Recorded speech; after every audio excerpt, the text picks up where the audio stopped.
Bismillahirrahmanirrahim. Assalamu alaikum. I hope you all are fine and staying safe and happy. I am your geography teacher, Ms. Farheen, and I welcome you all to your geography class.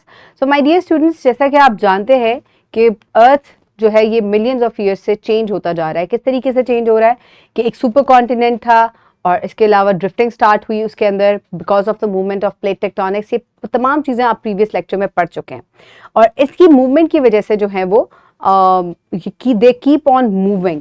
सो इनकी movement की वजह से जो है मुख्तलिफ जो regions हैं वो चेंज हो रहे हैं, कॉन्टिनेंट्स जो हैं वो चेंज हो रहे हैं, ओशंस चेंज हो रहे हैं और इसके अलावा मुख्तलिफ अर्थक्वेक्स भी आते हैं. सो माय डियर स्टूडेंट्स, अगर आप इस एनिमेशन को देखें तो यहाँ से एक हिस्सा जो है वो टूट रहा है और टूट कर वो जा रहा है. तो this is the Indian plate. ये इंडियन प्लेट है और ये बड़ी प्लेट जिसके साथ ये टकरा रहा है that is the Eurasian plate. ये इंडियन प्लेट है और ये यूरेशियन प्लेट है. अब दोबारा से देखिएगा कि किधर से इंडियन प्लेट टूटकर जो है वो आ रही है और जाके यूरेशियन प्लेट से ये टकरा रही है और इसकी वजह से बहुत सी चीजें बन रही हैं. कुछ लैंड फॉर्म्स बन रहे हैं तो इसके अलावा अर्थक्वेक्स भी आते हैं. So today's SLO is, or today's knowledge is, explain the reason for frequent earthquakes in Pakistan. Pakistan में क्यों earthquakes आते हैं आज हम इस बारे में पढ़ेंगे. So quickly open page number 29 in your Geo 6 books.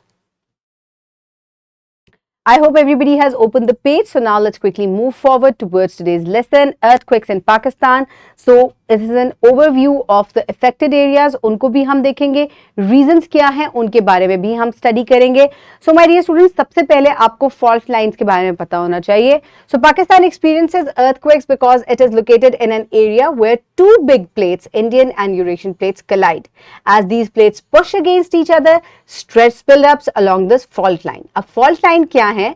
That when the stress becomes too much, it causes the rocks to break and release the energy in the form of earthquake.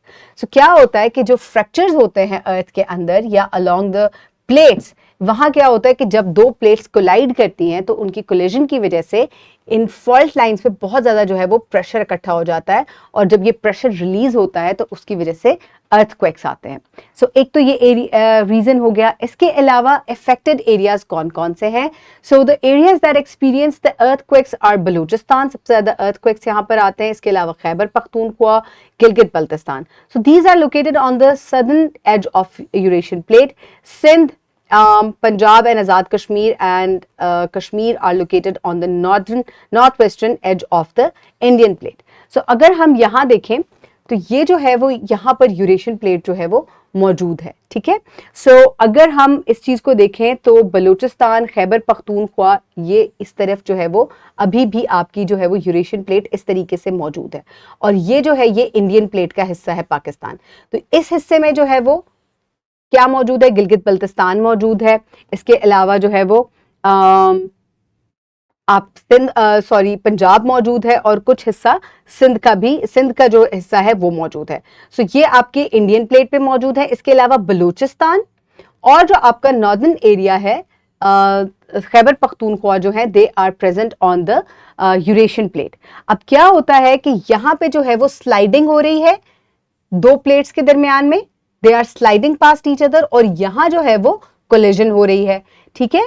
तो इसकी वजह से आपको इन areas में जहां पर sliding हो रही है वहां आपको ज्यादा अर्थक्वेक्स मिलते हैं और जिधर ये डायरेक्ट कोलाइड कर रही हैं नियर गिलगित बल्तिस्तान, यहां भी अर्थक्वेक्स जो हैं वो मैक्सिमम फील होते हैं लोगों को. So in south western Pakistan along the Makran coast. अब जो साउथ वेस्टर्न पाकिस्तान है वहां जो मकरान कोस्ट है ये वाला जो इलाका है ये सब तमाम यूरेशियन प्लेट का इलाका है. ठीक है. और ये इंडियन प्लेट का इलाका है. ठीक हो गया. अब यहां क्या हो रहा है, यहां पे एक और प्लेट जो है it is sinking beneath the Eurasian plate, the Arabian plate, जहां आपका अरेबियन सी मौजूद है. So it is sinking beneath the Eurasian plate जिसकी वजह से क्या हो रहा है, Arabian plate is sliding beneath the Eurasian plate. This causes strong earthquakes in this region. Pakistan is affected by the smaller faults called the Chaman fault and the Karakoram fault. So these faults are a result of transformed boundary. So they contribute to the earthquakes in Quetta, Ziyarat, Pishin, Chaman and the surrounding area in Balochistan. So maximum earthquakes जो हैं वो बलूचिस्तान के area में महसूस होते हैं क्योंकि यहाँ पे अगर स्लाइडिंग हो रही है दो प्लेट्स के दरमियान में which is Indian plate and Eurasian plate. तो इसके अलावा एक और प्लेट जो है वो इनके अंदर जो है वो यूरेशियन प्लेट के नीचे जो है वो सिंक भी कर रही है, जिसकी वजह से अर्थक्वेक की इंटेंसिटी जो है वो इस एरिया में मैक्सिमम है। So my dear students, these were some of the reasons because of which Pakistan में बलूचिस्तान के एरिया में मैक्सिमम अर्थक्वेक्स जो है वो महसूस किए जाते हैं, क्योंकि पूरा जो आपका खैबर पख्तूनख्वा और बलूचिस्तान है ये किस प्लेट पे मौजूद है? It is present on it is present on the Eurasian plate. तो ये यूरेशियन प्लेट के पास मौजूद है और यहां मौजूद होने की वजह से इंडियन प्लेट के साथ ये स्ट्राइक पास कर रहा है और आपका जो नॉर्दर्न हिस्सा है ये इंडियन प्लेट के ऊपर मौजूद है और वहां से यूरेशियन प्लेट के दरमियान जो है वो कोलिजन हो रही है, कन्वर्जेंट बाउंड्री हो रही है। तो इस पूरे एरिया में नॉर्थ में और वेस्टर्न एरिया में आपको मैक्सिमम अर्थक्वेक्स जो है वो मिलते हैं। अब बलूचिस्तान यहां पर क्यों अर्थक्वेक एक्टिविटी ज्यादा है? क्योंकि दो प्लेट्स जब स्लाइड पास करिए तो जो तीसरी प्लेट अरेबियन प्लेट है it is sinking beneath the Eurasian plate, जिसकी वजह से बहुत ज्यादा earthquakes जो है वो देखने को मिलते हैं। So my dear students, for practice you can download this worksheet from the description box below this video, or you can get it in print form by your teacher. So pause the video and quickly finish the worksheet. I hope everybody has finished the worksheet. So now let's quickly move forward towards the homework. For your homework, you will complete MCQ number 5 in your book and you will scan the extended exercise QR code and you can complete you can practice the questions from there. So my dear students, today's conclusion is that earthquakes in Pakistan are a result of complex tectonic activity involving multiple plates and fault lines.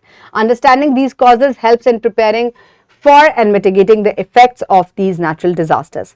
So my dear students, अगर हमें पता होंगे इनके reasons तो हम इनको इनसे जो है वो बचाव का भी जो है वो अपने आप को तैयार कर सकते हैं और लोगों को भी महफूज रख सकते हैं।